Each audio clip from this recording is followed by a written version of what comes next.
Hey, what's up, everybody? What's up, everybody? It's your boy Chris. It's your boy Chris. It's another amazing episode of Financipation. This channel is all about making money. It's all about saving money. It's all about building generational wealth. And it's all about financially emancipating yourself from generational poverty. On this channel, everybody, I try to give you guys the best interviews. I try to bring you some of the best people who are out here. And on this channel, I essentially give you an MBA level worth of investment and financial knowledge for free here on YouTube or whatever. And a lot of times, interesting, everybody. I see a lot of people who interview like rappers or ball players or entertainers or athletes and things of that nature. And there's nothing wrong with that. I mean, I was an athlete my entire life and everything. But I just personally, for Financipation, would kind of like to sit down with entrepreneurs or doctors or wives or mothers or people like that. Because to me, while art does have its place, mathematicians, engineers, and medical doctors, those are the people who plant the seeds that build world empires. If you don't believe me, take a look at Kush, take a look at Ethiopia, take a look at the ancient continent of Kemet. So with that, I'm sitting down right now with an extremely accomplished young lady. Fellas, this is going to be a phenomenal interview. She's a wife, she's a mother, she's a medical doctor, she's an entrepreneur. This is the epitome of what I consider a high value woman. And I'm seriously looking forward to this interview, Casimir. So thank you for sitting down with me. Thank you. You're welcome. Pleasure's mine. Cool. All right. With that, let's go ahead and get started. So first off, let's start at the very beginning. Where were you born? Where were you raised? All that good stuff. Tell me a little bit about yourself, Casimir. Where were you born and raised? Ethnicity, all that good stuff. Sounds good. So I was born in Atlanta, Georgia. I was raised a little bit all over the place. So we did a lot of moving growing up. Grew up in several states. Lived in a couple of islands. My father is Guyanese and my mom, she is Puerto Rican, so we have family in different places. So I did a lot of traveling growing up, got to see a lot of different pieces of culture, which is fascinating and fun, and I think a big part of my development as well. Spent most of my time in Georgia, kind of my teenage years, and that was pretty formative, and left Georgia, went to Virginia for college, and have not left since. All right, got you. Guyanese and Puerto Rican, huh? Okay. You said you traveled a lot growing up. I'm a military kid. For all my listeners, you guys all know that I've lived in 2 different countries. So as far as traveling a lot, I mean, what can you tell my listeners about that? What was that experience like growing up in a lot of different places? I experienced it, but what about you? So you kind of just have to adapt to the environment, and you just, you get to see how people live in different parts of the world. For me, it happened when I was young, so there are parts of it that I remember, parts of it that I have pictures, my parents have pictures to remind me about, so I'm kind of living through those secondhand memories. But I remember a lot about being exposed to just the ways that people have to live in other countries. I mean, I've witnessed people literally live in places where they have zinc for roofs and dirt for floors, and have watched people consider my family to be rich because our house was built out of cement, and it wasn't even our house, it was a house we were renting, but still. So it gave me a deeper appreciation for just some of the things that we really do take for granted here in this country. Absolutely. Cement houses versus zinc roofs. Wow, that's says a lot. Okay, all right, got you. Do you remember living in Guyana or Puerto Rico at all, or do you remember that at all? What was that like? I have honestly never visited Guyana. So my dad was from there. His family moved to America his late childhood, early teenage years. I do remember Puerto Rico. I did live in Puerto Rico for a few years, and so lived in Camuy. We have family in different parts of Puerto Rico, so we did some traveling, routinely to kind of go visit everyone. But I remember being there around the age of 6 or 7. Spent a couple years there. My grandparents were there, and that was pretty cool. It gave me a chance to learn Spanish. Was way more fluent then. Because that's my grandmother spoke predominantly Spanish, and so it was nice. Just got to see how people do things differently.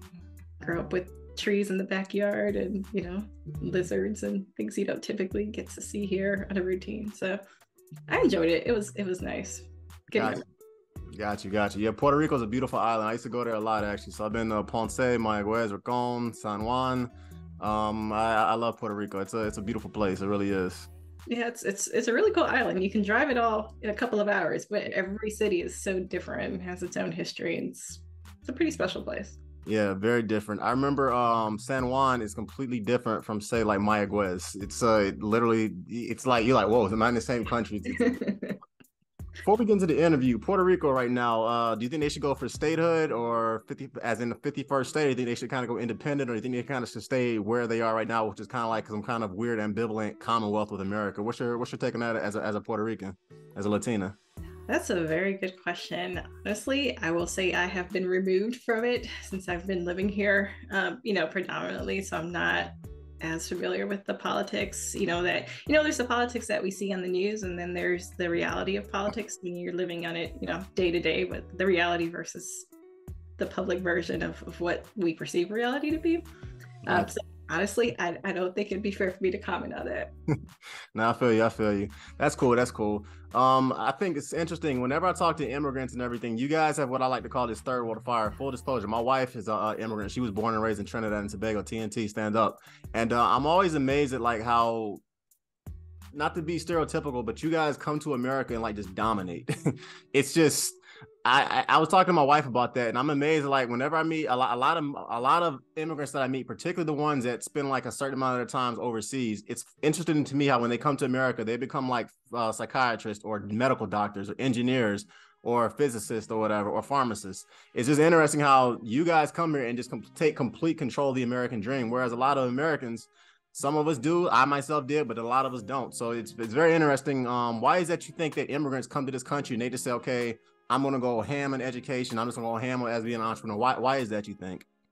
So I'm a child of an immigrant, I would say, because I was born here. So I can't claim being an immigrant myself. But I think a lot of it is just what they're taught, right? So you're taught that education is the key to success. That's literally all that you really can control. A lot of times as immigrants, oftentimes financially there's constraints.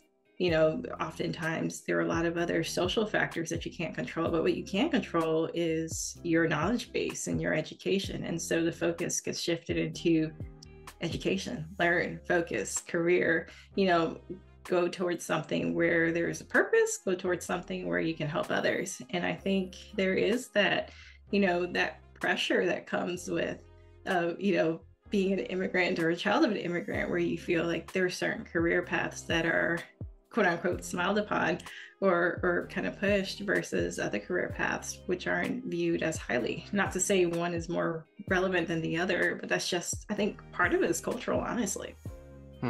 Got you. What's a career path that you say is kind of pushed, I would say, among certain immigrant groups? So like just throw one or two of them out there. Definitely become a physician, right? Be a physician or become a lawyer, go into something that has a secondary degree, become a doctor of some sort is definitely one of those things that are highly recommended, highly pushed, highly promoted. Got you. You are a medical doctor. Education is obviously very important to you because you've mentioned that a couple times. What made you want to go into medicine, Casimir? So that's a great question. Honestly, I can remember various different points of my childhood, like wanting to go into different careers. At one point, I wanted to be a pilot.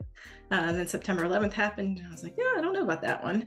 I wanted to be a lawyer, but it was more so, again, being the child of an immigrant, be a physician, help people. I think the one career that I kind of sat with the longest was I wanted to be a veterinarian. And so it was, help animals, but you have the knowledge, you have the expertise, why not help people? And so kind of shifted into focusing on becoming a medical doctor. So I can say when I started college, that was the goal, the endpoint that I had in mind. Got you. So you went from wanting to help quote unquote animals and helping people's pets to helping people. That's pretty dope. Yep. And what kind of medicine do you practice, Casimir?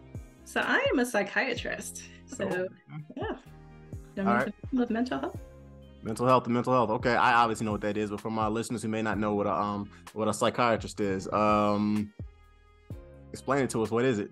Great question. So it is a medical doctor. So someone who's gone to medical school, has 4 years of medical training, who has done a residency for 4 years to specialize in, medication management of various mental health conditions. Some common ones like depression, anxiety, bipolar disorder, other type of psychotic disorders, but a wide array of mental health disorders or illnesses. And we're trained in both medication management as well as psychotherapy techniques. Got you. Who would be the typical client that would try to come your way? Because I know we were talking about this before we signed on and everything, but like you just got off of work. So who would be the typical individual that would come your way? I would say. So honestly, I see a lot of kind of middle-aged, late 20s, early 30s individuals who are, noticing that they're feeling either more stressed or overwhelmed or more anxious with the way everything is going on in the world. I think that would be the typical patient that I would tend to see most days. So they're stressed out because of like PTSD from war, stressed out from just stress in the home life work balance, or just kind of stressed out because they haven't, I don't know, their life sucks. Like what's the stressed out as far as what? Great question. So, the way that we actually interpret stress is interesting. We tend to view stress as a very negative thing, like stress is bad, but that's not the case. There's good stress, there's bad stress, and we need stress in order to live. That's kind of what gives us the drive to want to move forward. And so a lot of times, what we see up front is the short-term stressors, what's going on in the moment. Maybe things at home are rough, maybe work is challenging, maybe financially are some challenges, just typical day-to-day stressors. But the things that we don't tend to look at are the things that have happened to us in our childhood, the things that we've maybe repressed, or the things that it wasn't a matter of do or die or live and survive in the moment. So we kind of put those things at the back of our mind to kind of move forward and make sure that we progressed in life, we stayed alive. That's the concentration and focus of our brains, to keep our body alive. And so there are a lot of things that people repress, oftentimes not knowingly. And then they get into adulthood and they realize, they're what we call triggers, where certain life situations happen and it brings back emotions or memories or just a physical reaction that's unexpected. And so a lot of times anxiety isn't just about what's happening in the moment. So it's kind of a sum total of our experiences and how we're interpreting our environment and what's happening to us. I agree with that. It's funny having a son now. Certain things he'll do, it will honestly trigger me and bring back stuff from my childhood I forgot 30 years ago. It's very interesting that you say that. What would you say, Casimir, to the people that say mental health is, because there's a very big push on mental health.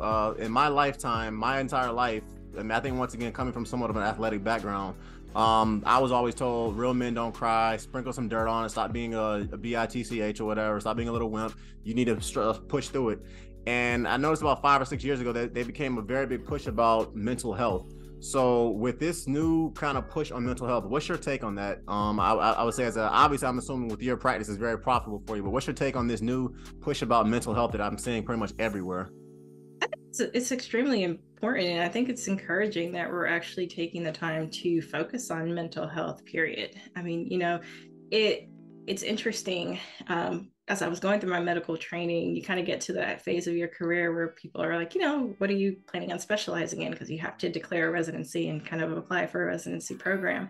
And it was interesting that even amongst, physicians, a couple years ago, the thought was, oh, you're going into psychiatry. Why not go into something else? Why not be a quote unquote real doctor? And that's fascinating because at the end of the day, we are physicians. We have a medical degree and we have to incorporate, all of the physical stuff going on with individuals as well as mental stuff. So I think it's more inclusive. But it's very, very important. And I'm glad that there is a focus on it because, we don't frown upon people going to get a checkup because their blood pressure is high. And we don't frown upon people who, hey, go get your screenings for cancer to make sure that we catch things in time. But when it comes to mental health, oh, you're depressed. Why don't you look at all the positive things in your life and be more grateful? Or, especially in the Christian community, oh, you're depressed. Well, pray about it. Doesn't mean that you're right. You're not spending enough time in the Bible or in the Word or praying about it. And the reality is, mental illness is just as it's very similar to physical illness. It's not, you don't have to do anything special to get it, right? Same way you catch a cold, it's the same way, you can find yourself in a bout of depression. It's not necessarily situational where you've done things to have this condition. There are a lot of different reasons and causes for a lot of the mental, disparities and challenges that we do deal with and we do manage. And I'm glad that it's being normalized where, don't frown on people going to see a doctor when there's anything else physical going on. I'm glad it's normalized that, when I feel like I'm not in the right mental space, or I've noticed my mental space has changed, or my capacity to deal with life has changed, go get a check. Got you. Are you familiar with the athlete Ben Simmons, Casimir? I am not. I will say I am not a big. Are you familiar with the athlete Simone Biles at all? The gymnast Simone Biles? Yes, I am familiar with Simone Biles. All right, cool. So Simone Biles and Ben Simmons both had like a huge outcry about a year and a half ago because Simone Biles had a mental issue, I believe, on the balance beam, and she had competed. She could have permanently crippled herself. I think it's like the Worldies or something like that. Anyway, she didn't compete for that particular event, and the Team USA gymnastic team basically lost a gold medal or something because of it. But she came back like the next day and won another gold medal. And then there's a basketball player named Ben Simmons. He's a 6'10" point guard. He claimed he signed an $100 million contract, claimed he had mental issues, and then did not play basketball for an entire year and got paid like $20 million just to sit there. And every night he was on Instagram posting with different girls and stuff like that. So people look at a guy like Ben Simmons who says he couldn't play because of mental issues, because of mental illness, but the guy's partying up, making it rain, doing all kind of crazy stuff, and is partying with a different girl every night, claim he has mental issues. And then you have people like Simone Biles who probably did actually go through some mental stuff. So as a professional, a lot of athletes were kind of coming hard at Ben Simmons. It's like, dude, there's nothing wrong with you. You're just lazy and don't want to work hard. Where do you fall in that pendulum? Because I honestly did not know where to fall with the Ben Simmons guy. And I'm a Brooklyn Nets fan, so kind of, yeah. So I will say the biggest thing as a physician that you learn is you have the presentation that other people tell you. So, you can have a patient who presents with, let's say, their family members, and there's the report that, the family members will tell you of what they've observed. And then you can actually talk to the patient and find out from their perspective what's actually going on, what's their experience. Oftentimes, patients will not fully disclose what they're dealing with to others. And the other thing that we tend to do as humans is, I'm fine, right? I'm fine. I don't want other people to see me in a space where I'm not perceived to be at my best, or, I'm perceived to have an issue. And so we tend to overcompensate by doing things to either mask what's actually going on with us, or to portray a completely different image of what's going on with us. So I don't know. I can't say one way or another what he's dealing with or what he isn't dealing with. I haven't spoken with him or assessed him, right? And so there's that. But I will say, like, even when you look at individuals who struggle with substance use disorder, oftentimes we use things or we do things to actually mask the inner hurt or the inner pain. And so, addictions are prevalent and prominent, and they're different for different people. We're very familiar with alcohol and substances, but food's an addiction, right? And so, sex is an addiction. And there are a lot of other things that we use to provide temporary satisfaction to kind of cover inner hurt and pain. I got you. I guess a lot of people, Ben Simmons rubbed in the wrong way, saying I can't play basketball. I'm gonna keep getting my $17 million a year check, and then, like I said, every night he's partying it up. But you made a very good point though about a lot of stuff. There is the public persona that you have, as far as everything is good with me, this is what I'm gonna do, and then privately you can be hurting behind the scenes. As a guy who has actually been through therapy with therapists for a while, that there's a lot of truth to that, definitely.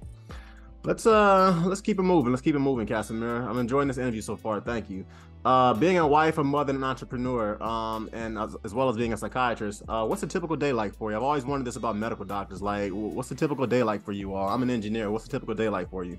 Gotcha. So a typical day for me at this point. So I actually made the career shift to run my own practice because it would give me the ability to have autonomy of my time. And so a typical day for me is I have young kids. I get to spend the mornings with them. I get to be present and active in their lives, which is something that was very important to me. And then in the afternoons, I am able to focus on my patients and building my practice and making a difference, from the medicine perspective. And, once work is over, then, I'm a wife. We have dinner, we sit together as a family, we will talk, we'll play games.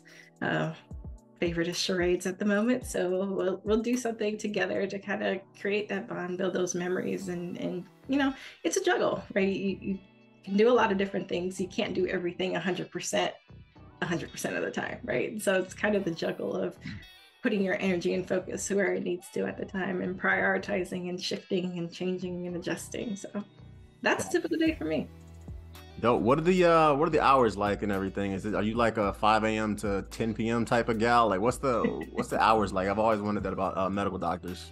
So honestly, depending on your specialty, kind of dictates your hours. I actually enjoyed my surgery rotation, which surprised even me. I really liked it, but the hours, you had to be at the hospital at 4. I'm not a 4 a.m. person. Know yourself. So know yourself. Yes, I typically start my day somewhere between 6:30 and 7. That's a comfortable starting point for me. But as far as seeing patients, I usually do that in the afternoon. So start transitioning, to practice mode around 12:30, and I start seeing patients around 1. Typically in my patient-based day around 6, and then I have the administrative stuff and all the notes and documentation to do later on in the evening. As a psychiatrist, people are telling you their problems left and right about how their wives are doing this to them, how their kids are doing this to them, how they got whatever, how the system's against them. How do you not bring that kind of stress home? Because when my coworkers come to me talking like how their wives are doing them, it's depressing. I come on my wife like, babe, this has been a long day. How do you separate that, I would say? So that's a very good question. I had one attending while I was in training. He was very monumental in kind of helping me identify where the balance is with that. And she's a wife, she's a mom, she's a psychiatrist, and she is also big on the administrative side of things from a medical side perspective. And one thing she would always say to me is, I put my white coat on, and at the end of my day, I take my white coat off. And something that's simple just doesn't really sound that we all take it on and put it off, right? Like we get dressed and change our clothes every day. But what she was really saying is, you shift into a mode where you are the psychiatrist, where you are, listening to patients and hearing what they're saying and providing help. But you also have to take that white coat off. And so you can't carry everyone's problems. You have to know how to have that therapeutic space, but at the end of the day, also separate yourself from the situation. And I think that's one of the things that we do learn from a training standpoint. It's kind of how to do that. Got you. Yeah, it's interesting because I know some of the therapists I've went to, they haven't told me like obviously what their clients are telling them, but they've kind of alluded to some of the things they've talked about with people. And I'm like, how in the world do you not bring that home to your wife? Like some of the stories they've told me, like from PTSD guys or guys that got locked up or just horrible situation people, I'm like, how does that not affect your psyche outside of your career? And the answer they give me is kind of similar to what you just got done saying, Casimir, is that Chris, you just have to figure out how to create that professional barrier between your life and between your professional life. So it's amazing. It really is.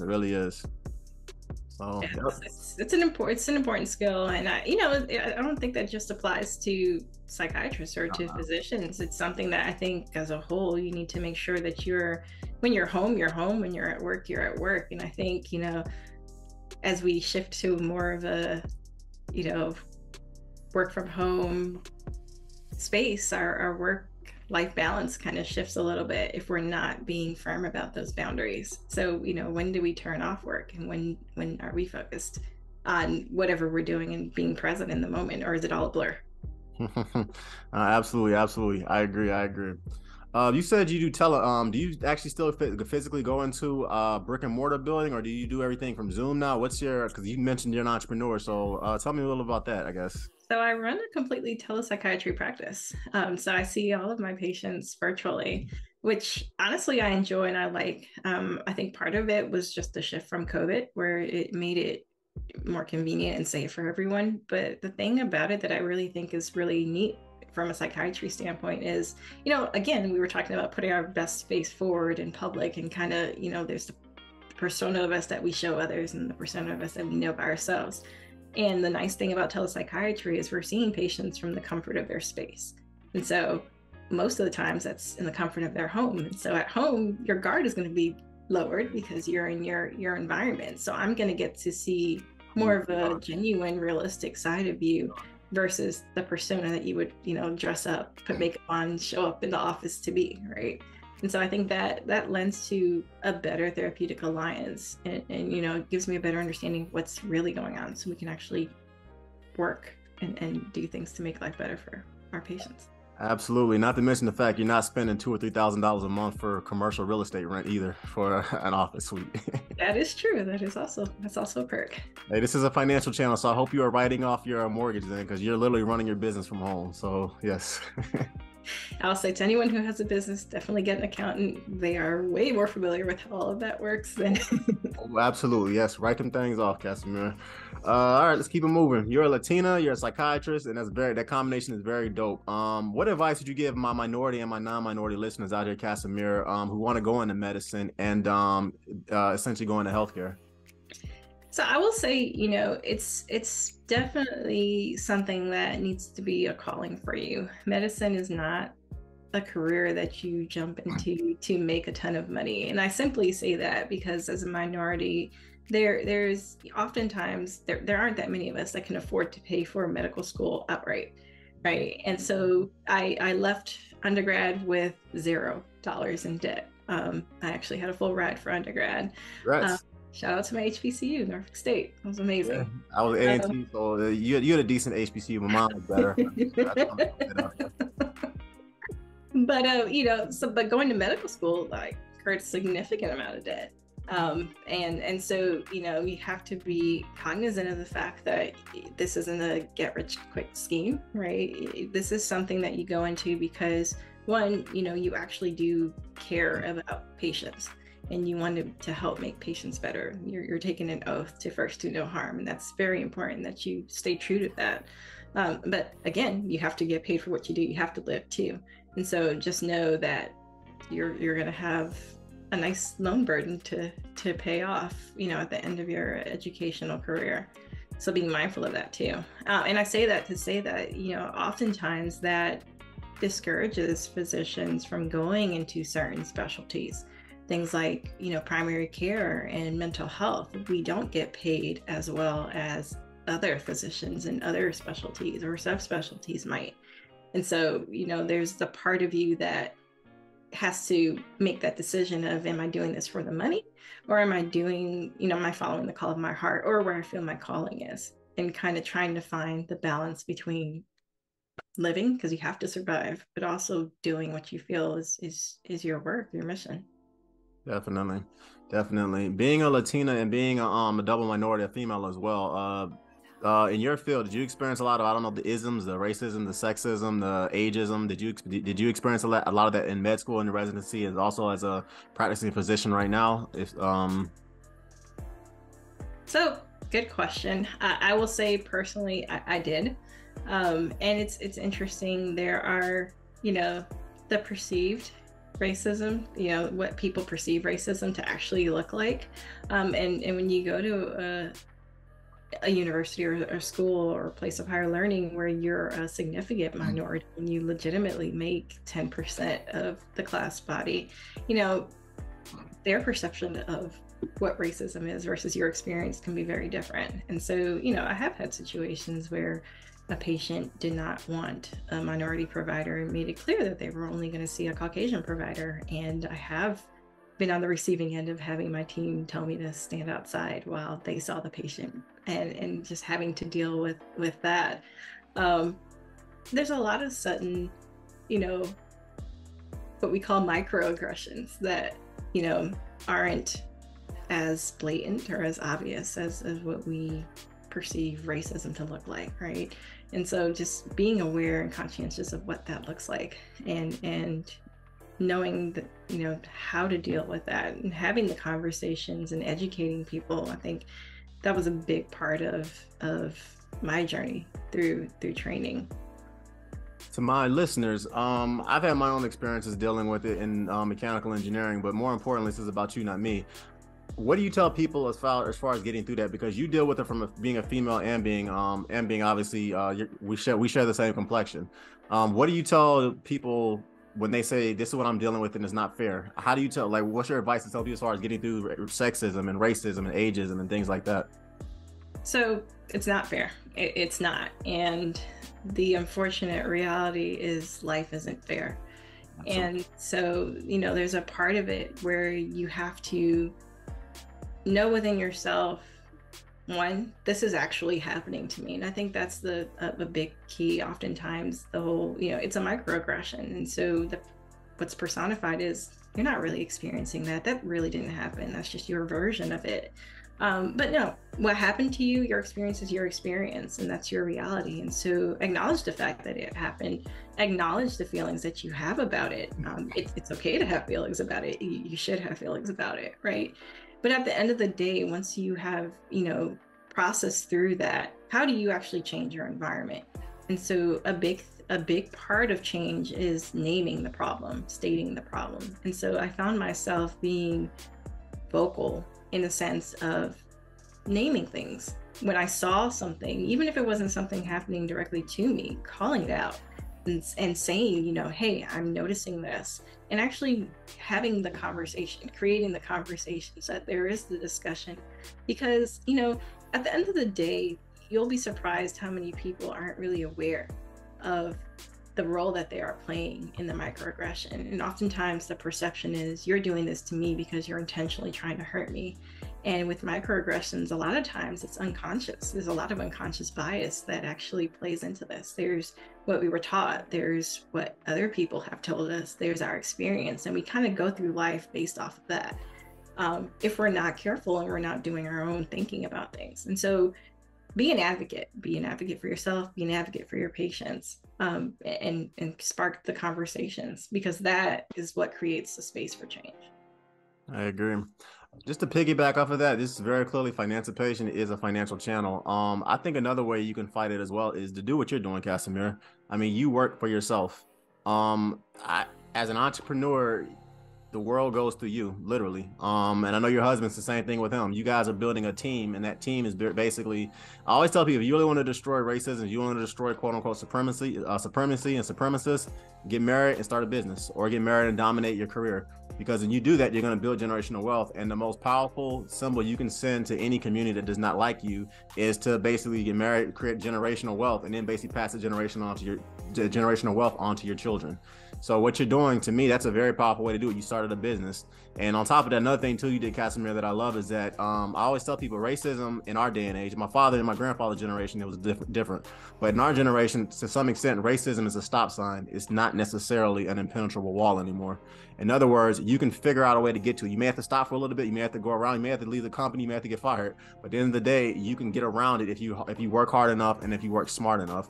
So I love what you and your husband are doing. It's dope, and continue doing it. I'm looking forward to seeing where your practice is going to go, because I know it's going to blow up. Thank you. Appreciate that. I know it's going to grow up.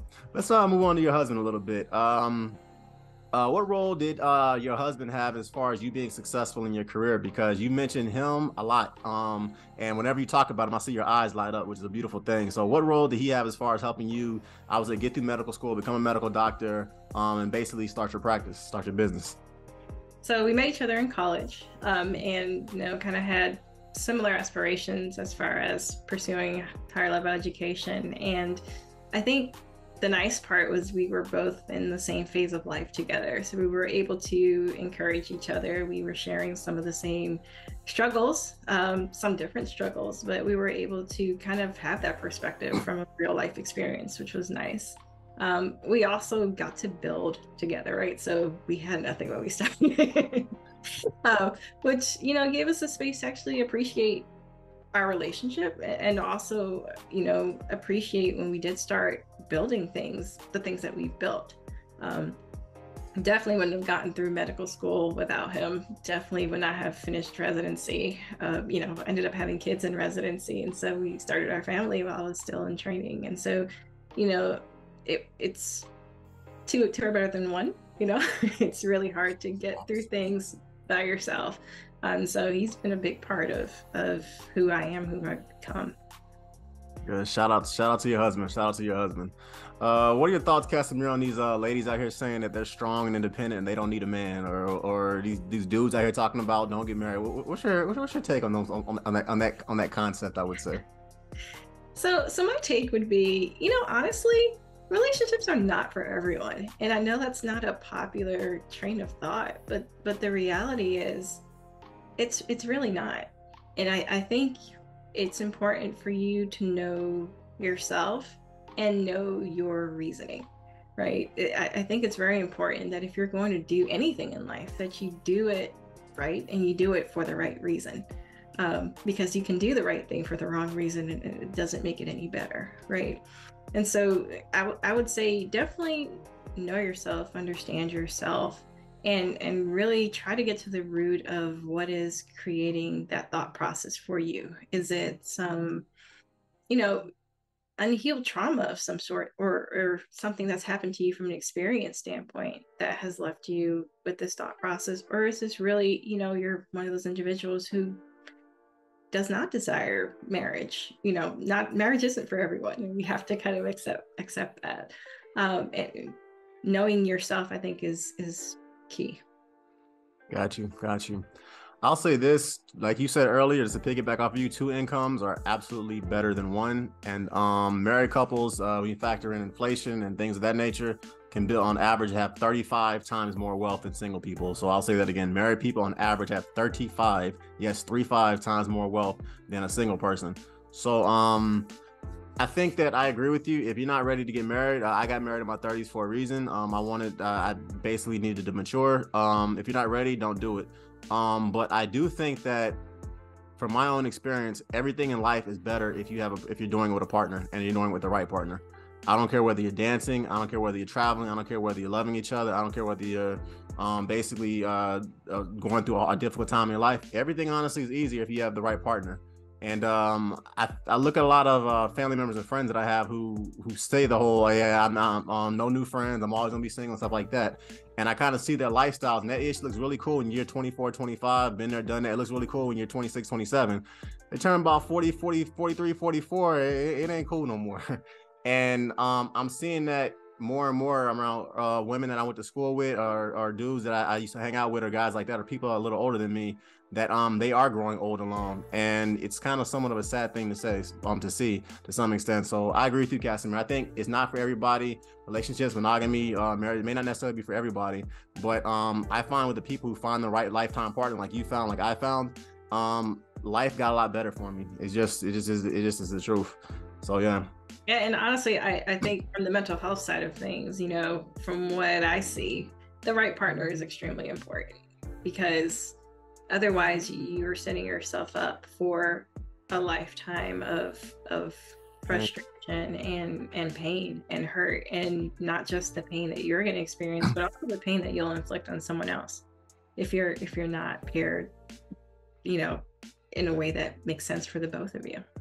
I agree. You mentioned religion and finding partners and everything. What role did religion play in you finding your husband and ultimately becoming an entrepreneur, Casimir? So I will say religion is kind of at the core of, it sets up the core for who you are as far as your moral values and how you view the world, what your belief system is. And for me, that played a big role. I actually ended up meeting my husband in church, which is probably not one of the coolest places to meet someone anymore, but I mean, that's literally where we met. We're still together. We are still together. Yeah, it really does help, I would say, create a level ground of, we're both here for, with a mutual purpose and a mutual intent, and it kind of helps to clarify your moral views, right?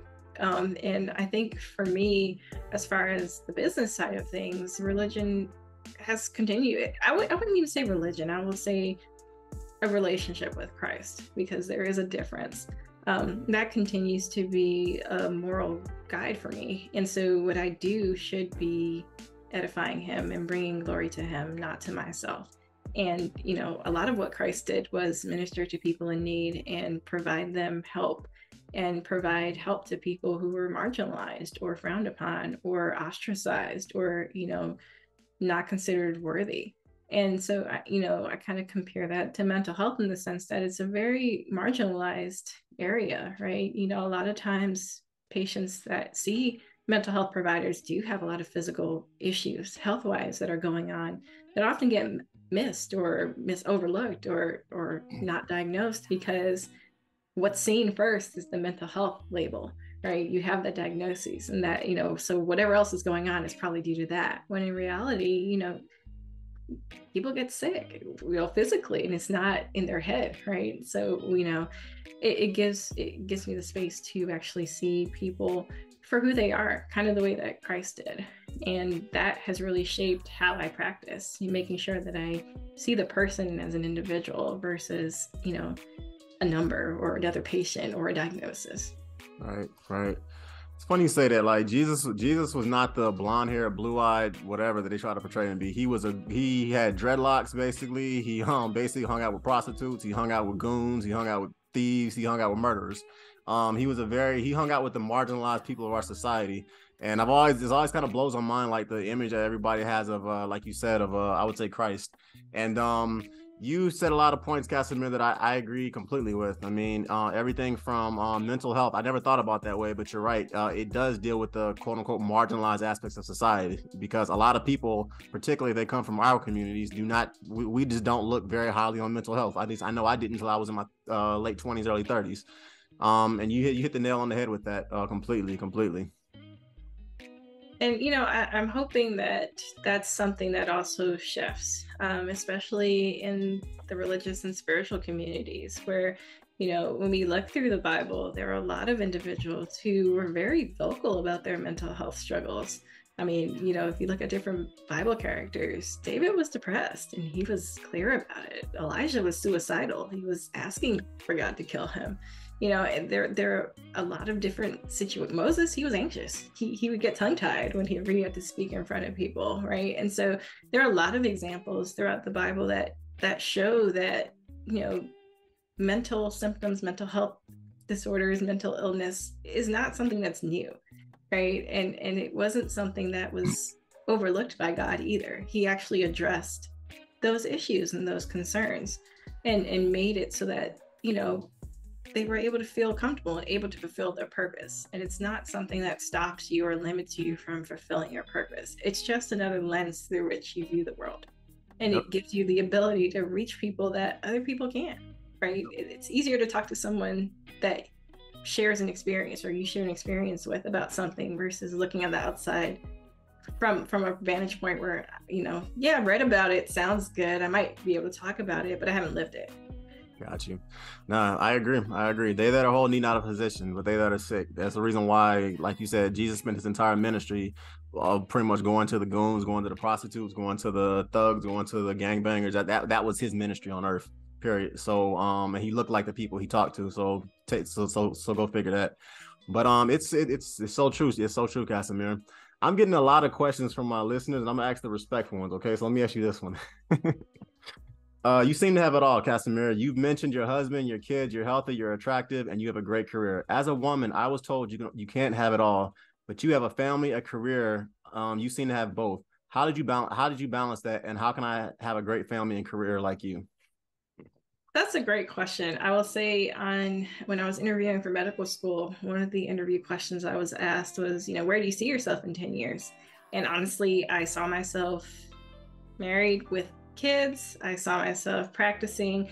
I saw myself being able to be active in my children's education. That was important to me. And, one of the things that my interviewers told me was, that's nice, but you can't have both. You're just not going to be able to do that. And what I will say is, honestly, it's balance. It's having a support system, because you can't do it all by yourself. It's just not possible, right? It's having the support system in a spouse. It's having a support system in family members who play a big role in being that community that helps to raise your children. It's important to make sure that you're spending time taking care of yourself and all of that, right?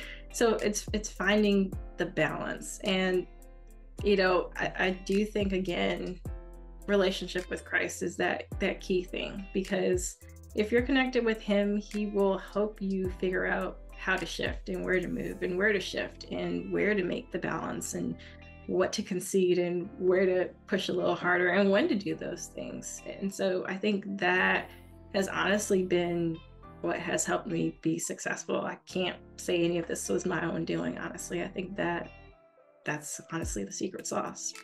Absolutely. Delight yourself in the Lord. He will give you the desires of your heart. So what would you say, Casimir, to the ladies out here who are looking for a quality husband? I mean, what's your take on that? What advice would you give them? I think the biggest advice I would give is while you're single, appreciate your singleness in the sense of take the time to actually know yourself, understand, what's important to you, what's not important to you. Kind of work on all of those things that you've been pushing internally to the back of your closet, because relationships work like mirrors and magnifying glasses. And the things that we are trying to hide or suppress or run away from, oftentimes we try to find a relationship to kind of help us mask those things, move past those things, overlook those things. But the reality is, your partner is going to bring out what you also put out, right? So it's that energy that you're going to start seeing yourself in a bigger image. It's a mirror. That's what a good relationship is. And so take the time to actually work on the things that you need to work on. The other thing is you're going to attract people that are similar to you. And so if you are, if there are things that you haven't really resolved within yourself, you're going to start noticing that the crowd of people you're attracting are going to be similar. And when we think of a quality individual, at least what I think of is someone who is able to be honest and dependable and reliable, and someone who I can actually be vulnerable with, right? And it's hard to be vulnerable with someone who's not honest. And so the most important thing is make sure you're honest with yourself, do the work on yourself. And, as you, I would say, pray about it, honestly, because God can help make sure that you're ready. And when you're ready in his timing, he'll allow you to meet the right person. Absolutely. Yep. Hey ladies, a lot of y'all that are single that are listening to this, listen to this young woman right here. She's dropping jewels. She's spitting facts. She definitely is. What advice, Casimir, let's change it up a little bit. What advice would you give little girls that are listening, or mothers of little girls that are listening who to this podcast, who also want to become psychiatrists like you and who also want to become entrepreneurs like you? What advice would you give them? I would say the biggest piece of advice I would give would be believe in yourself. And that sounds really cliche and really simple, but I think the hardest part of being an entrepreneur is like that initial step of actually leaving something that's secure and trusting in yourself and trusting in God to be able to actually do this. Because it's when you start, it's not something you've ever done before. Otherwise, it wouldn't be a start, right? And so it's that fear of the unknown. And, there's you have nothing to fear but fear itself quote that I'm sure everyone or most people have heard. But it's really true. Oftentimes we're afraid of things that we are imagining because we haven't experienced it. And I think a nice book that I think has been helpful for me was Who Moved My Cheese? In terms of, change. Change is hard. It's not always a bad thing. It's not always a good thing, but it's a necessity. And I think it's really hard to adapt to change. And so I think that would be the other thing I would encourage young women to think about is, yes, you have your mental image of what life should look like. And I think from a societal standpoint, we tend to have this timeline in our head of when certain key things in life should happen, right? So we have that mental timeline of when we should be done with school, when we should be engaged, when we should be married, when we should have kids. And, life doesn't always work that way. And being comfortable to work with where you are and what's thrown at you, being okay with that. I think that's the hardest part. The sooner you're okay with trusting yourself and knowing that, I am capable of this, I can do this, I am able to do whatever I put my mind and my work behind, that's what's going to carry you through life, whatever route or road you decide to travel. Absolutely. What advice would you give the parents who want to nurture that? Because we have enough parents out here telling their daughters to be Cardi B or a Meg Thee Stallion, and shout out to them. They have their own element. They do what they do. It's cool. It works for them. I prefer talking to doctors, engineers, and lawyers. So What advice would you give parents who want to nurture that desire to want to be going to healthcare, to be a medical doctor? I have a 10-month-old son. If I want to push him into medicine or engineering or whatever, what advice would you give me or give fathers or give mothers to push their kids into those fields? So I think a big part is there's a difference between pushing your child into a career path or a field versus actually nurturing the skills that you see your child has. And I think a big thing that tends to be a turnoff is, I want you to do this because this is the right way to do it from a parenting standpoint, right? And so whatever your parents tell you to do X, Y, and Z because I told you so or because I want you to, it doesn't work well. We push back, especially type A. We push back on that, right? Because we're rebels. You know the why, right? It has to make sense. And so I think the biggest thing is understand what your children are good at. Take note and spend time with them and actually get to figure out what makes them tick. What are they good at? What do they naturally gravitate towards? What's fun, right? And I think another big thing is to differentiate a job from a career. Absolutely. Because a job is what you do to make money, right? A career is what you do to make money, but it has meaning and it has significance, and it's something you're trying to build, right? It's something that is going to leave behind a quote unquote legacy for you. This is what I did with my life because it mattered to me. So it has to matter. And I think, you can't fake that. So I would shy away from you're going down this path because this is the path I think you should go down, versus actually nurturing and fostering the skills, the techniques, the gifts that your children have, and then showing them, okay, this is what I notice. This is what I see that you're good at. What do you like? What do you enjoy? What are you good at? And actually taking the time to expose them, right? Expose them to different things. Because at the end of the day, I believe we all have a calling, we all have a purpose, and we all have a mission in life to fulfill that's unique and individual to us as a person. Nobody else can do what I'm supposed to do, right? And so as long as we are feeding into that, I think children will find their calling versus trying to push them. It's like trying to push a circle into a square. It doesn't work, allowing them to, but the exposure. And I think that's the piece that as a community we can improve upon, actually exposing our children to different things. So you would say expose them to engineering, expose them to medicine, expose them to science, expose them to technology, expose them to other countries. It's expose our kids, people, the ones who share our reflection, to different things, and eventually their hobbies and their work ethic is going to say, "Mom and Dad, this is what I want to do." Okay, I love that. I love that. And I can honestly say that's one of the things that my parents really do a good job of in terms of exposing me. There are a lot of resources that are available, especially to minorities, Latinos, that we're not really aware of because we're not looking for it. There are a lot of internships. There are a lot of summer programs. There are a lot of different things that some of them actually pay money, right?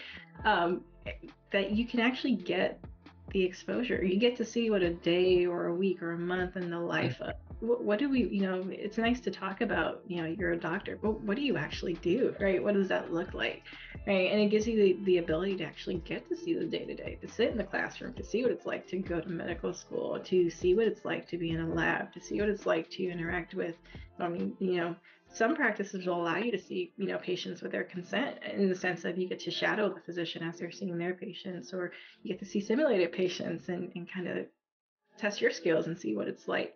But it gives you the ability to figure out, hey, I like this, or no, I don't like that. And I will say it's never too late for exposure, even as adults. I think that's another piece that we tend to, get into the mindset of it's too late for me, or my time has passed. And the reality is, as long as you're living and breathing, you still have a chance to do something different, right? And so how do you know what you like or don't like unless you've taken the time to investigate it? Absolutely. I'll personalize a quick story. My junior, sophomore year in college, I forgot which one. I was thinking about transferring out of engineering because it was just kicking my butt. I was beefing with a lot of my classmates. I was stressed out, typical stuff. And one of my brothers got me to go to this national convention. And I saw 20,000 absolutely beautiful engineers walking around that looked like us. And I was just like, if you guys finished, I can finish. It was as simple as that. And then I was talking, and it's like, yeah, Chris, I thought about quitting too my junior year. Yeah, I was a senior. I thought about changing my major to something easy. And I'm glad that I didn't, because this is my lifestyle now. So I started kind of, I guess, kicking it with guys who were 23, 24, who had their engineering degrees.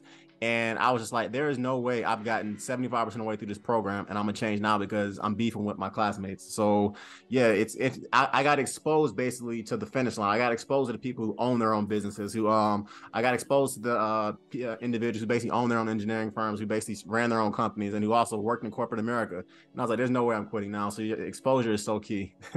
It is. And one of the things that you just pointed out that's important is mentorship, right?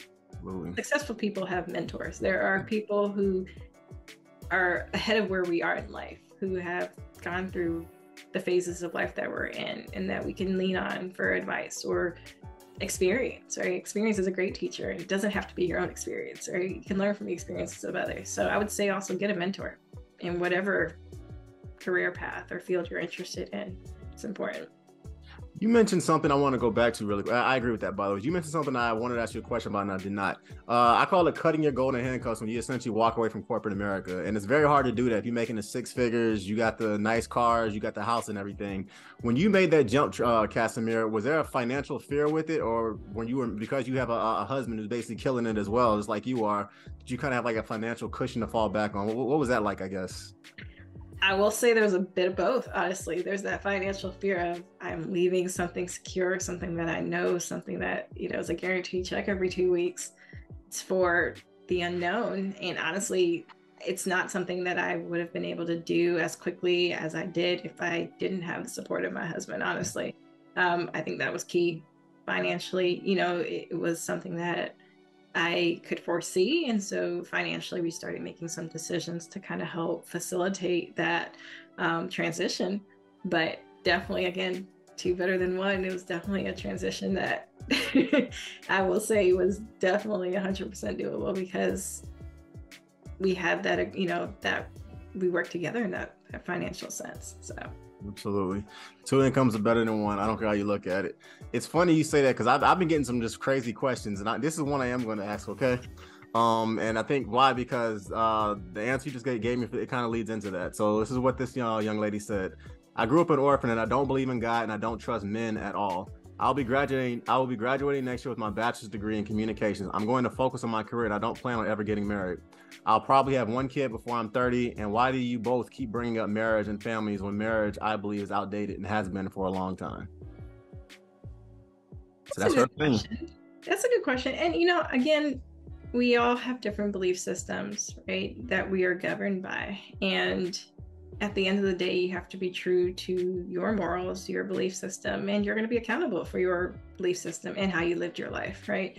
And, my belief system, I do believe, that it's important to have a mom and a dad in a child's life. And it's important to make sure that, children get to learn different things from their parents. And it's important to create a structure that's secure and safe for that child, whatever that looks like. My personal belief system is marriage, right? But I also appreciate that not everyone believes the way that I do. And it's honestly not my job to force anyone to believe what I believe, right? We all get the power of choice. That's a great gift that God has given us, in the sense of, he doesn't force us to do anything. He shows us how he views the world and what he feels is right and what he feels is best. But at the end of the day, we have the power of choice. Absolutely. Absolutely. As an engineer, I live in a world full of numbers. So I'll just say this to this young lady. If you are a single mother, you're putting your son or your daughter, if you do decide to have one, at literally every statistical disadvantage that kind of exists in capitalism. So I've met some phenomenal people who grew up in single mother homes, single father homes. So it's possible. But in general, it's a lot more challenging if you do want to, quote, be a proverbial baby mom or a proverbial single mother or a proverbial single father. As I said, I live in a world full of numbers. So just off the top of my head, 85% of men who sit in federal prisons today said they never knew their father. The one caveat they notice among Crips, Bloods, MS-13, Latino gangs, GDs, Vice Lords, these are all like notorious gangs here in America. ISIS, Al-Qaeda, and a lot of other groups, is that most of those men come from backgrounds where they did not know their fathers. period. It's the same thing with Al Qaeda, ISIS, and same thing with suburban shooters here in America.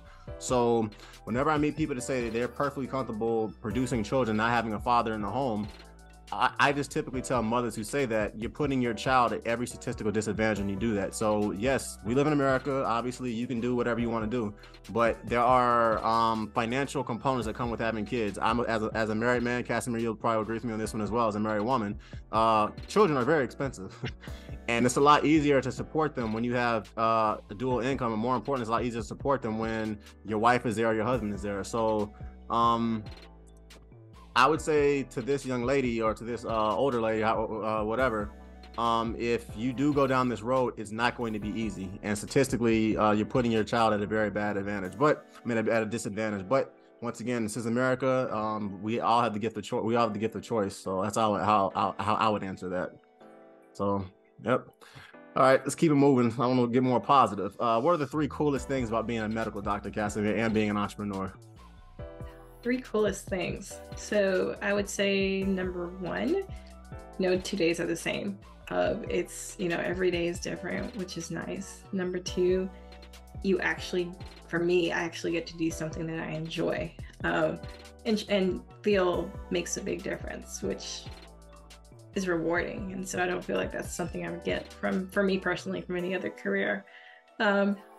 Number 3, I guess, from being an entrepreneur, a really cool thing is you really do have autonomy over your time. And you don't really realize how powerful that is until you're actually in the space where you get to control your time. Now, that doesn't mean that it's less work. It's actually more work because you do control your time, right? But just the knowledge that you have 100% say of what you do and don't do is powerful. Absolutely. I'll say this to anybody that's listening. If you can't work 40 hours a week for somebody else, you will never be able to work 80 hours a week for yourself as an entrepreneur. And the entrepreneurs that I've met that have been successful, that's how they work 60 to 100 hours a week. They don't do that permanently. They don't do that forever, but there is a time period where you legit hoof. And from what I noticed is that the people who are lazy, who suck in corporate America, who can't work 40 hours a week for somebody else, they can almost never work the 60 to 80 hours a week you have to work for yourself as an entrepreneur. So it was kind of cool, Casimir, seeing you smile when you answered that question. It really was. Well, I mean, it gives you the space that you actually believe in your vision, your dream. And so you're growing something. And so it's not, it doesn't feel like you're just putting in the work and you're not really sure what the outcome is going to be. Or, your work is very limited as far as the effect that you see within a big company, right? So you're just one of the players. When you run your own business, you're the main player. And so you get to see the labor of your work. And again, yeah, it is a lot more work because you're doing everything, right? Or figuring out what to outsource, and you make the big decisions. But at the end of the day, you actually do get to see, it's like having another child. You get to see it grow up, which is really rewarding and fun. Absolutely. Another question, I'm gonna ask this one. I'm a Latina who lives in Milwaukee. I'll be graduating from high school this year, and I don't want to go to college because I want to be an entrepreneur and I don't need a degree to go into tech. What advice would you give me, Casimir? So that's a good point to bring up, right? And so oftentimes we tend to associate success with degrees, and that's not always the case, right? It's education, it's not a degree, and there's a difference. And so as long as you have a plan and you know what it is that you want to do and you're willing to work hard at it, you'll be successful. There are a lot of fields of benefit to society that don't require a degree that we need, right? I mean, off the top of your head, who doesn't need a mechanic? Who doesn't need an electrician? Who doesn't need a plumber? You don't need a college degree for those, for those careers, right? And it also gives you the space to have a trade, to have a service that you can provide, a service that you can become an entrepreneur with, right? So as long as you're developing your skills and focusing on whatever it is that I'm going to do, I'm going to be the best version of myself in that position. And so as long as you're willing to put in that work, I say go for it. But have a plan. Definitely have a plan for yourself. Absolutely. Just to piggyback off of you, I was on one of my job sites earlier today, and one of my master electricians walked in. This guy came to America. He speaks very broken English still to this day. He's a master electrician. He charges $110 per hour basically whenever we call him to come work on one of our very expensive public primary domain units. It's like a battery the size of a car. $110 per hour. He's a licensed master electrician. So like you said, Casimir, there are lots of careers out here where you don't need to go to college. And to the young lady who asked this question or whatever, if you have a good work ethic, you know exactly what you want to do. There are a lot of highly successful people that do not have college degrees, and there's a difference between being educated and basically having a college degree. So that's definitely dope. And this is coming from a medical doctor and from a mechanical engineer with an MBA. So we obviously went the educational route or whatever and the business route, but I meet so many guys that who did not go to college and they're killing it because they had an idea, they had a dream, and they worked like crazy to get there. All right, Casimir, I want to be respectful of your time, so we're closing. So let me keep it going because we're getting short on time. What are three pieces of advice, Casimir, you would give my listeners as far as what to study if they want to become an entrepreneur? So I say this jokingly, but I really feel, like I said, went the college route. I really do feel there should be a financial mandatory course in college, as far as just understanding how things work. That's why I created Financipation, because I got an MBA and learned how finances work after I graduated. So yes, I agree with you. I would say that, the quicker you can have a better understanding of that, the sooner you can do things to avoid making silly mistakes or dumb decisions early in life. I mean, when I went to college, there were banks on campus pushing the applications for credit cards, which nothing against credit cards. You need to build credit, but unless you know what you're doing, predatory, and the implications of it, you run the risk of ruining your credit, right? So one, try to understand the financial side of things, how things actually work, just from the individual perspective, from the how do I do life with money perspective. Number two, I would say try to take advantage of resources that are available to educate yourself in whatever area that you're interested in pursuing, an entrepreneurial experience with. There are a lot of groups and resources and spaces that we wouldn't think of traditionally, Facebook being one of them, right? So there are a lot of Facebook groups. Find a group that kind of lends to individuals who are doing something similar or even the same thing that you're interested in doing, because you can avoid making some of the mistakes that other people have made if you kind of go that route. Number three, I would say be willing to do the research. Be willing to take the time to actually do your own research, understand how things work or don't work. Be willing to negotiate. A lot of, when you're setting up your business, there are a lot of different facets of it, and there are a lot of different contracts that you will end up having to, at least for me, to sign to work with different vendors. And so make sure you do your research and make sure that you're willing to negotiate. Don't take the first offer on the table, negotiate the interest rate, negotiate different things, and feel worthy of doing that. I think that's one of the bigger challenges when you're in a space where you've never done it before. You often struggle with that feeling of, am I good enough? Am I worthy enough? You kind of deal with the imposter syndrome of, I feel like I'm faking through this. And so what that ends up doing is you're in a space where you're doubting yourself, doubting your abilities, doubting what you can do, and you start taking away advantages from yourself, right? So you don't ask or try to negotiate or do things in that realm where it's totally within your right to do. And honestly, the worst that someone can tell you is no. Yep.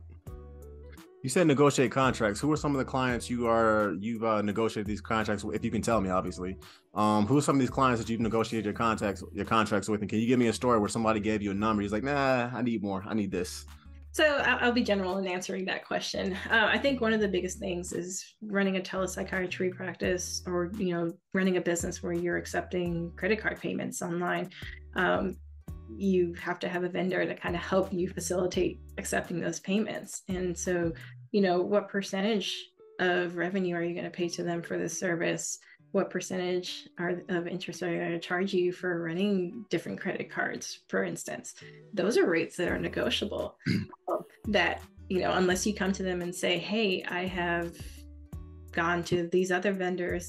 These are the quotes that I have gotten. Can you match or beat these quotes? I really want to do business with you.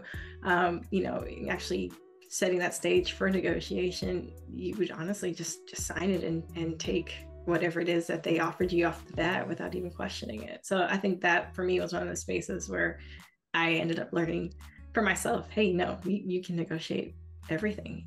Absolutely. The other thing that I will say that's important is make sure you understand the legal implications of things. Don't just sign something because it looks good. That's a very, what you sign is legally binding. So make sure you understand what you're signing before you sign it. Absolutely. Absolutely. You mentioned a lot of good financial advice. It's funny you bring up Facebook. One night I actually was on Facebook and I saw an individual, and I will not say their name, obviously, giving some of the worst financial advice I've ever heard in my life. Basically, this young lady was telling people to cash out their Roth IRAs and their 401ks prematurely so they could buy her a cryptocurrency program and then basically get rich off of crypto. That was literally her marketing strategy. And the individuals I saw doing this, I was like, all right, we have to do something about this. So like you said, people, educate yourself on finances, educate yourself basically on a lot of this stuff, because when it boils down to it, it's really not that challenging. I mean, if you really want to build generational wealth, I mean, you can go the route Casimira went. She went the medical school route. She started her own business. That's a route. She went the educational business route. You can go the route that I'm going, which is basically, once again, engineering and entrepreneurship. You can go the contracting route. If anything, people, educate yourself on business. My advice I would tell anybody that educates yourself on finances is buy books, watch podcasts like this or whatever, where I walk you through how to build wealth. But also, everything today is online. You can find financial channels about how to do Roth IRAs, how to do Roth IRA conversions, how to do HSA accounts, what kind of index funds to invest in. Basically, financial books to read. So it's not like it was 70 years ago where you had to pay a broker or whatever to walk you through this stuff. A lot nowadays, because of the internet, people, things are a lot more readily available. And just like you can learn how to basically bake a cake, you can learn pretty much how to walk yourself into becoming a millionaire. You just have to find the right stuff. So if you're watching this channel, you're at the right place. Definitely. All right, let's keep it moving. You mentioned a book earlier, Casimir, Who Moved My Cheese. What are readers or leaders, and what are 3 books you would advise my listeners to read or whatever as they are on their wealth journey and their entrepreneurial journey? So I think for me, I found inspiration from individuals who have started from a space where they felt that they had nothing and created something of themselves. Who Moved My Cheese, I think, was good for me. It helped facilitate and understand the importance of change. I will say, I guess, 2 other books that I have read more recently that have been instrumental would be Becoming by Michelle Obama. That is a good book. That's an amazing book. The other one that I have recently read that I found really, really instrumental is Feeding My Soul. Feeding Your Soul Because It's Your Business by Tabitha Brown. And it was really, really, really nice to see someone who's so successful, so good at what they do,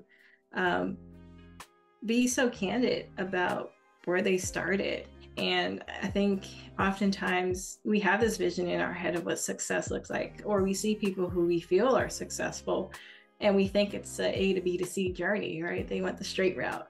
And the reality is straight routes rarely happen, right? I'm not gonna say it doesn't, because it does, but oftentimes the route to success is one that looks more like a plate of spaghetti than, an A to C course.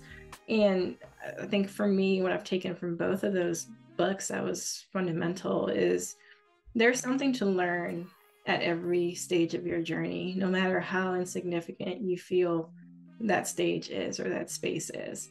And as long as you're focusing on being the best version of yourself and learning as much as you can from whatever space in life you're in, even if you feel like it's a setback, or even if it is a setback, there's something for you to learn, whether it's character development, whether it's skill, whether it's, creating a network, whether it's, you never know the significance of meeting people and what kind of a role those individuals are going to have in your life, whether it's the seeds that they plant, the things they tell you, or the network that you've created that you were unaware that you even created. There's something to gain for every stage in life, and making sure that we keep that as the focus versus feeling like, hey, I have this goal in my head. I'm supposed to be here.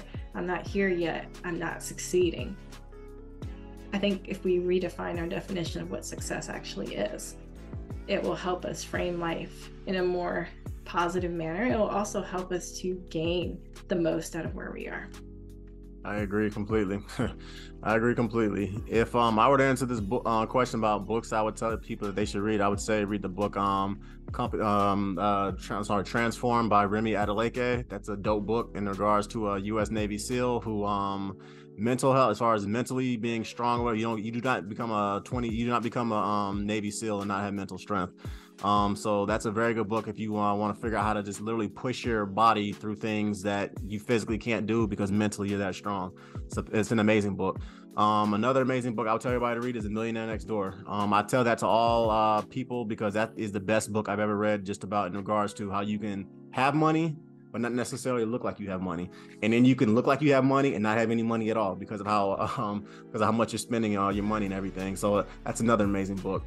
And those are and I also would say this, there's another book that's out here as well I would advise everybody to read, Scholarships, The Golden Road to Financial Emancipation. The reason why I say that is because Casimir, I know you talked about student loans a little earlier.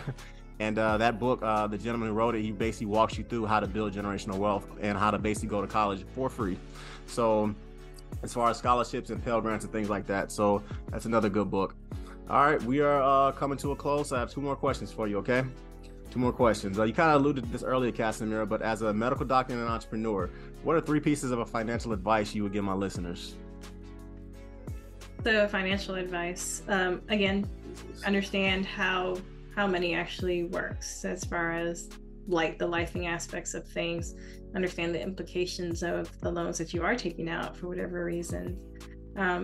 For me, I think a big part of it was making sure that my focus wasn't just on making money, but making sure that that money did the work for me, right? So how do I make my money work?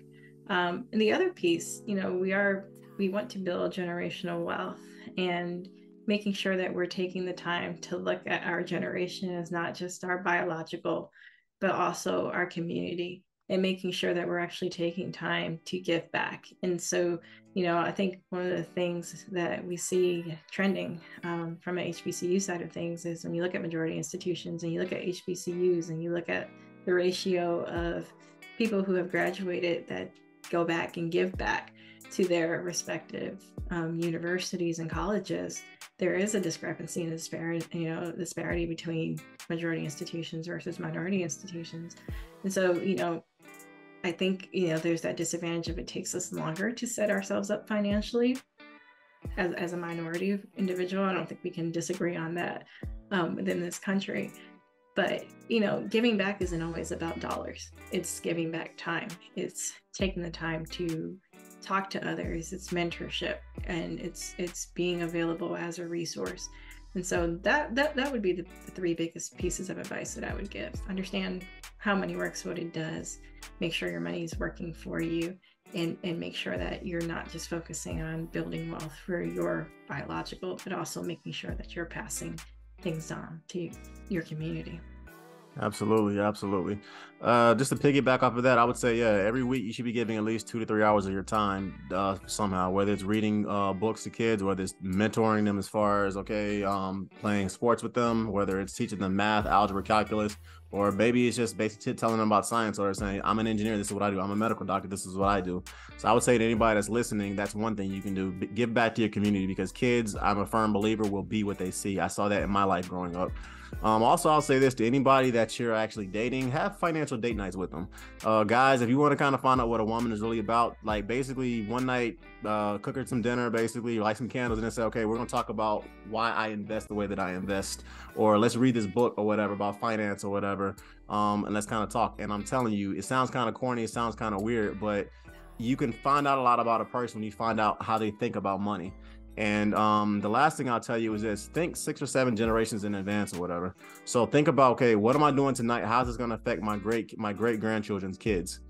Okay, if you start thinking that way or whatever, you start thinking about, okay, instead of me investing $100, I need to invest $250. Instead of me basically going out and doing stupid stuff, I need to basically stay in, save my money, start this business.